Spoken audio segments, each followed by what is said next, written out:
up guys, I'm Cheney. Welcome back to my channel, a place where you can find all things self-development, lifestyle and minimalism.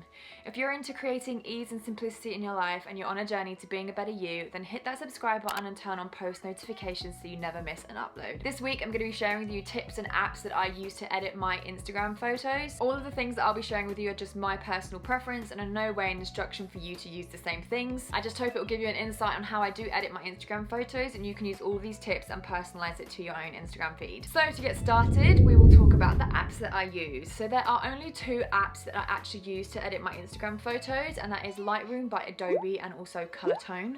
I did used to use VSO Cam as well, which I did actually prefer for usability. However, Colortone has a certain filter that I actually like to use, and so that's why I do use it. So Lightroom I use for adjusting the light in my images to make sure it's not too overexposed or too underexposed. It's also I guess the first point of filter that I put on, so I am kind of double filtering at the moment, which is completely unnecessary.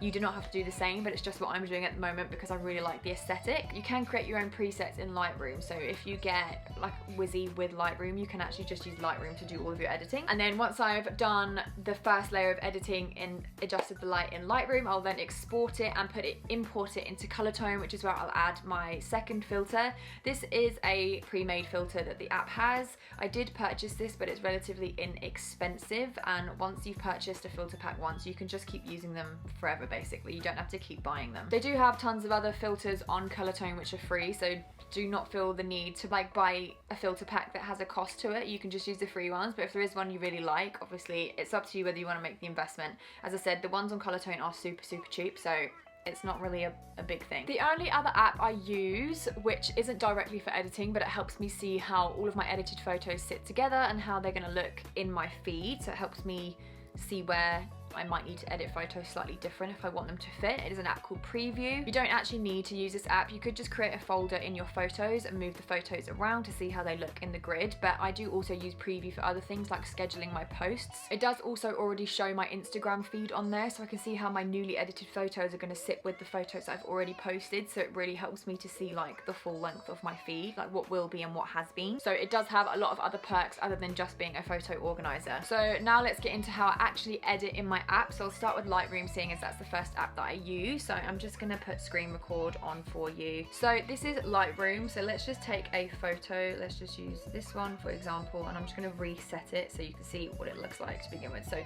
this is what a photo would look like when I first import it straight off of my iPhone. No edits on it, this is just how it looks.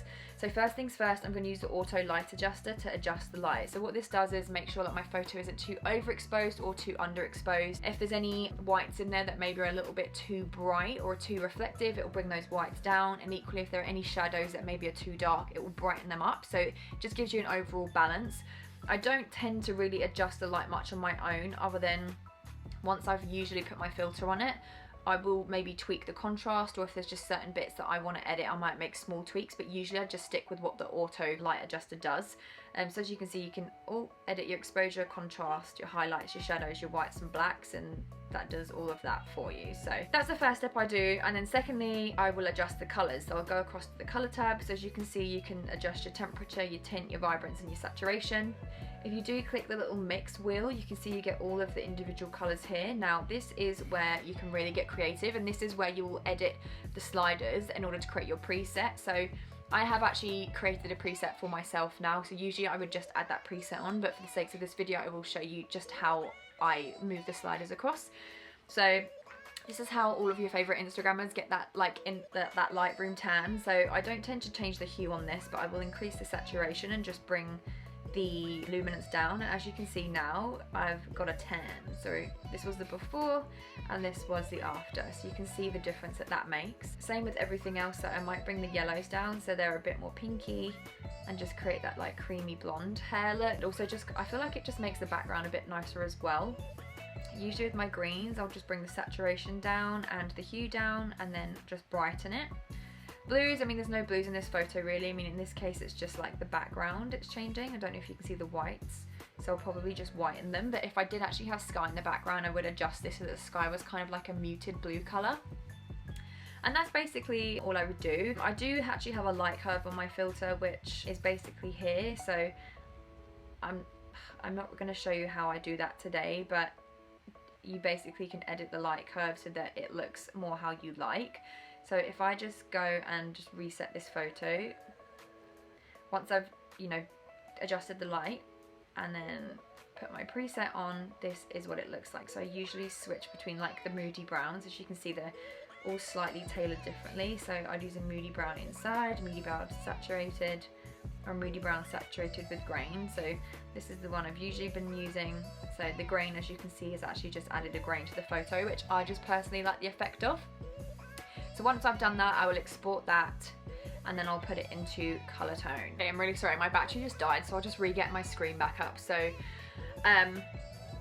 once I've applied my filter, I will just change the intensity if sometimes it's a bit too dark, because it can have a tendency to make my skin look a bit dirty, for example, with the filter that I've already applied from Lightroom. So if I add like this, so this has got Bora Bora on it now, so if I do no effect and then add Bora Bora, you can see that actually at its full thing I could look a little bit like the skin colour of me looks weird.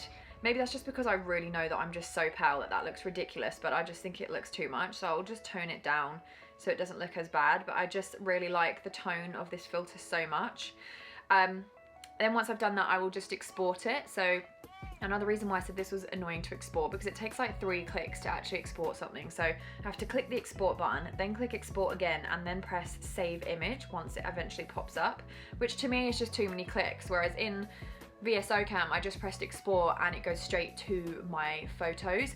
I don't know if it's just because I have like a design background with work and everything, so I design services for users, but the more clicks there are to do a thing, the less accessible it is. Like, you want the minimal amount of clicks in order to do a thing. So this is, again, this is just a personal preference, which I can look past because I really like this filter, but this is what I was talking about earlier about usability. So once that's done, I basically will put that into preview. I will see how it fits with the rest of my feed, and then I will schedule it, and that's pretty much it. It is a more advanced app to use at first, but once you start playing around with it, you get to grips with it quite quickly and realize it's actually quite easy to use. It's just seems a bit daunting at first.